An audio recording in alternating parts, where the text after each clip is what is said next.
नमस्कार, मैं हूं किरण यादव और आज की इस वीडियो में बात करेंगे देश और दुनिया से जुड़ी तमाम बड़ी खबरों के बारे में। पेरिस ओलंपिक्स में भारतीय शूटर मनु भाकर ने इतिहास रच दिया है। उन्होंने women's 10 metre air pistol event में ब्रॉन्ज मेडल जीता है। ओलंपिक के इतिहास में शूटिंग में मेडल दिलाने वाली मनु पहली भारतीय महिला बनी है और उन्होंने फाइनल में 221.7 पॉइंट्स के साथ कांस्य पदक जीता है।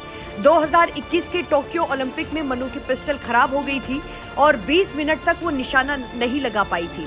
पिस्टल ठीक हुई तब भी मनु सिर्फ 14 शॉट लगा पाई और फाइनल की रेस से बाहर हो गई थी। मनु निराश थी लेकिन उन्होंने वापसी की और पेरिस ओलंपिक्स में भारत को मेडल दिलवाया। इस इवेंट में कोरिया की ओ ये जिन ने गोल्ड मेडल जीता है। उन्होंने 243.2 पॉइंट स्कोर करके ओलंपिक रिकॉर्ड बनाया है। कोरिया की ही किम येजी ने सिल्वर मेडल जीता है। उन्होंने 241.3 पॉइंट बनाए हैं। मनु भाकर ने भारत को ओलंपिक में 12 साल बाद शूटिंग का मेडल दिलवाया है और भारत को इस खेल में आखिरी ओलंपिक मेडल 2012 में मिला था। ये शूटिंग में भारत का अब तक का 5वां मेडल है। राज्यवर्धन सिंह राठौड़ ने 2004 में सिल्वर, अभिनव बिंद्रा ने साल 2008 में गोल्ड और साल 2012 में विजय कुमार ने सिल्वर और गगन नारंग ने ब्रॉन्ज जीता था। दिल्ली में शनिवार शाम हुई बारिश के चलते ओल्ड राजेंद्र नगर के राव आईएएस कोचिंग सेंटर के बेसमेंट में पानी भर गया और इसमें डूबने से 3 छात्रों की मौत हो गई। पुलिस ने बताया कि शाम 7 बजे सूचना मिलने के बाद एनडीआरएफ को बुलाया गया और देर रात 3 स्टूडेंट्स के शव और 14 छात्रों को सुरक्षित निकाला गया। शनिवार रात बिल्डिंग में पावर कट के कारण बेसमेंट में बनी लाइब्रेरी का बायोमेट्रिक गेट जाम हो गया और स्टूडेंट्स अंधेरे में लाइब्रेरी के अंदर फंस गए। गेट बंद होने के कारण पानी शुरुआत में बेसमेंट में नहीं घुसा था, लेकिन कुछ मिनट बाद ही पानी का प्रेशर तेज हुआ और गेट टूट गया। गेट टूटने के बाद पानी तेजी से बेसमेंट में भरने लगा। चश्मदीद ने बताया कि बहाव इतना ज्यादा तेज था कि सीढ़ियां चढ़ना मुश्किल हो रहा था और कुछ सेकंड में ही घुटनों तक पानी भर गया। ऐसे में स्टूडेंट्स बेंच पर खड़े हो गए। महज 2 से 3 मिनट में ही पूरे बेसमेंट में 10 से 12 फीट पानी भर गया और बाद में बच्चों को बचाने के लिए रस्सियां फेंकी गई, लेकिन पानी गंदा था इसलिए रस्सियां नहीं दिखाई दी। पुलिस ने कोचिंग मालिक अभिषेक गुप्ता और कोऑर्डिनेटर देशपाल सिंह को गिरफ्तार कर लिया है और रविवार शाम दोनों को दिल्ली कोर्ट में पेशी के लिए ले जाया गया। तो वहीं दिल्ली के एलजी वीके सक्सेना ने डिविजनल कमिश्नर से मंगलवार तक रिपोर्ट पेश करने के लिए कहा है। बजट के बाद बीते कल प्रधानमंत्री नरेंद्र मोदी ने मन की बात कार्यक्रम का 112वां एपिसोड प्रसारित किया। प्रधानमंत्री ने Paris Olympic, math olympiad, Assam Moidam, tiger day, वनों के संरक्षण और स्वतंत्रता दिवस पर अपनी बात रखी है। साथ ही उन्होंने हैंडलूम पर भी चर्चा की है। हर साल 7 अगस्त को नेशनल हैंडलूम डे मनाया जाता है। प्रधानमंत्री नरेंद्र मोदी ने कहा कि आजादी के पर्व पर एक कपड़ा खादी का जरूर ले और साथ ही प्रधानमंत्री ने 15 अगस्त की स्पीच में शामिल विषयों पर भी सुझाव मांगे हैं। जो बीते कल प्रधानमंत्री ने मन की बात कार्यक्रम किया उसमें क्या 5 बड़ी बातें रही उसके बारे में अब हम आपको बताते हैं। सबसे पहले मैथ्स ओलंपियाड विजेताओं से प्रधानमंत्री नरेंद्र मोदी ने बात की। भारत ने 4 गोल्ड जीते।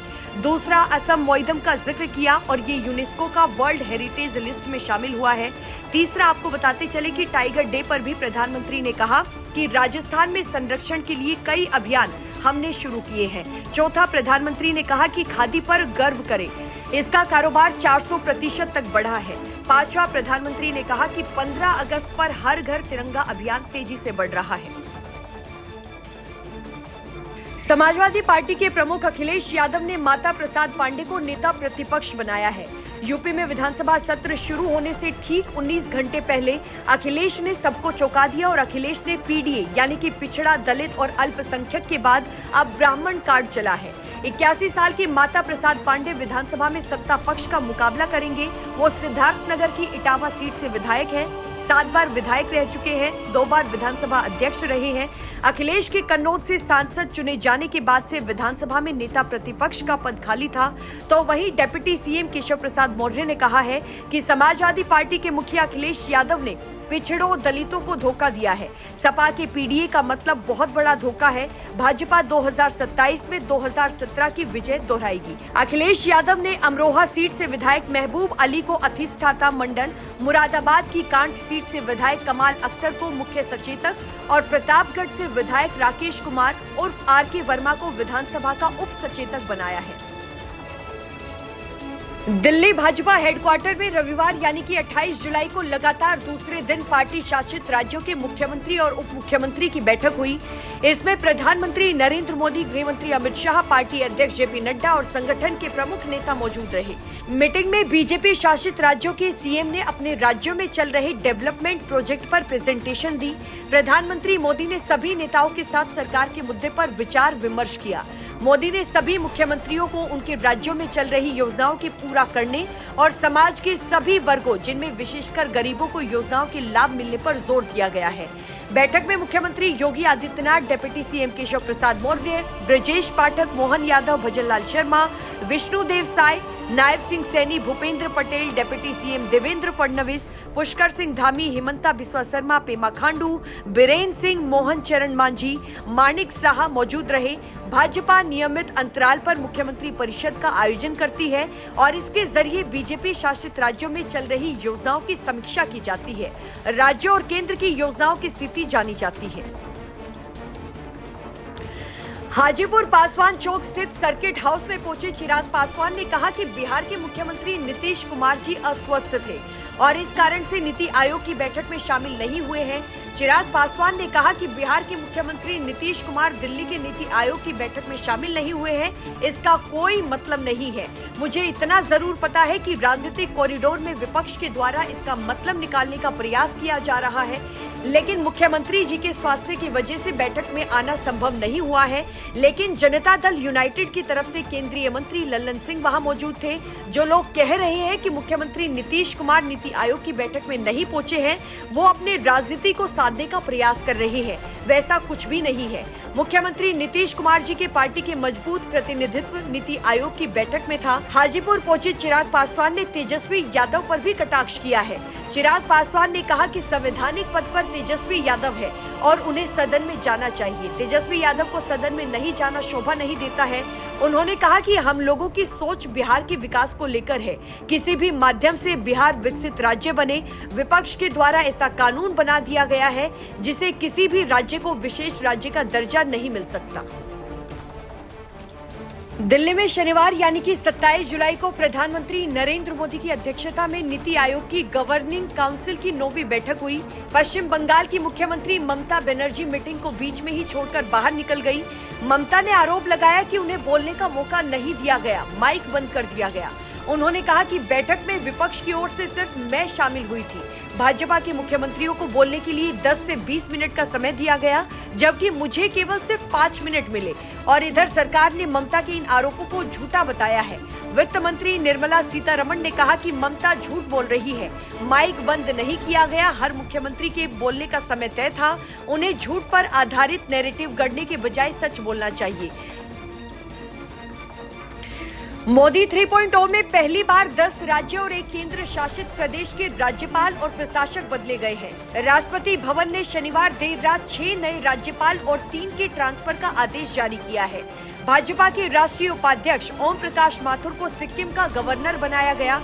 असम के गवर्नर गुलाब चंद कटारिया पंजाब के राज्यपाल के अलावा चंडीगढ़ के प्रशासक का जिम्मा संभालेंगे। महाराष्ट्र विधानसभा के स्पीकर रहे हरिभाऊ बागड़े, राजस्थान के पूर्व केंद्रीय मंत्री और 8 बार के सांसद रहे संतोष गंगवार झारखंड के और असम से पूर्व सांसद रमन डेका छत्तीसगढ़ के गवर्नर बनाए गए हैं। कलराज मिश्र राजस्थान, विश्वभूषण हरिचंदन छत्तीसगढ़, रमेश बैन्स महाराष्ट्र और बनवारी लाल पुरोहित पंजाब चंडीगढ़, अनुसुईया उइके मणिपुर और फागू चौहान मेघालय को हटा दिया गया है।